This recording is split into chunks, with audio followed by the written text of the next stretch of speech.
পিস্তল উদ্ধার কাণ্ডের সাথে জড়িত থাকা ধৃত আরও এক তরুণী। এই তরুণীকে আটক করে আগরতলা রেল পুলিশ। গত 24 তারিখ আগরতলা রেল স্টেশনে রেল পুলিশের হাতে পিস্তল সহ গ্রেফতার হয় দুই যুবক যুবতী। তাদেরকে পুলিশ রিমান্ডে এনে জিজ্ঞাসাবাদে রিমি দেববর্মার নাম উঠে আসে। শুক্রবার রিমিকে খোয়াই জেলার কল্যাণপুরে তার বাড়ি থেকে গ্রেফতার করতে সক্ষম হয় আগরতলা রেল পুলিশ। তার বয়স 20 বছর। এই তরুণী কলেজে পড়াশোনা করে বলে পুলিশ জানতে পেরেছে। তাকে পিস্তল নিয়ে জিজ্ঞাসাবাদ করা হবে। তার জন্য 3 দিনের পুলিশ রিমান্ড চেয়ে তাকে আদালতে প্রেরণ করা হয়। এ বিষয়ে বিস্তারিত জানিয়েছেন ওসি তাপস দাস।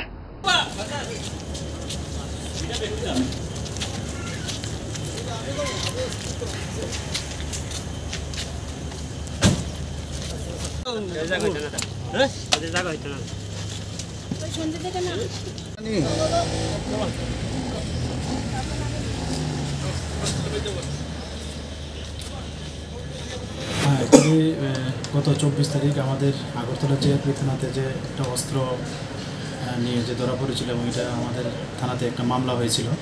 তো এই মামলাতে যদিও ওই যেদিন মামলা হয়েছিল আমরা দুজনকে আমরা অ্যারেস্ট করেছিলাম।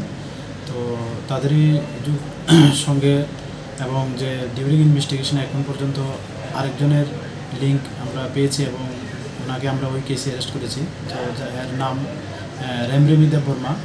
ওনার বাড়ি কল্যাণপুর, খোয়াই ডিস্ট্রিক্ট, আমাদের ত্রিপুরাতেই।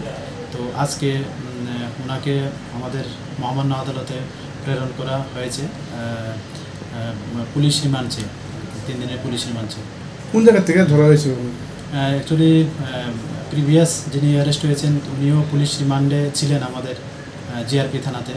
তো ওনার ইন্টারোগেশনে এবং আমাদের যে ইনভেস্টিগেশন যে চলছে, ইনভেস্টিগেশনের যে এভিডেন্সের ভিত্তিতে আমরা ওকে ওই খোয়াই থানা থেকে মানে ওনার যে বাড়ি ওখানেই আমরা খবর দিয়েছি এবং উনি আসা এবং ইন্টারোগেশন করে আমরা তাকে অ্যারেস্ট করেছি আমাদের আগরতলা রেল স্টেশন থেকে। রিমি দেববর্মা কি এই পিস্তলের ব্যবসার সাথে জড়িত এবং হ্যাঁ কী করে পেশায় কি?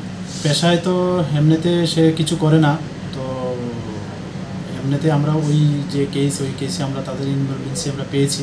তো ওই ইনভলভেন্সি পাওয়াতে আমরা তাকে এই কেস কানেকশনে গ্রেপ্তার করা হয়েছে।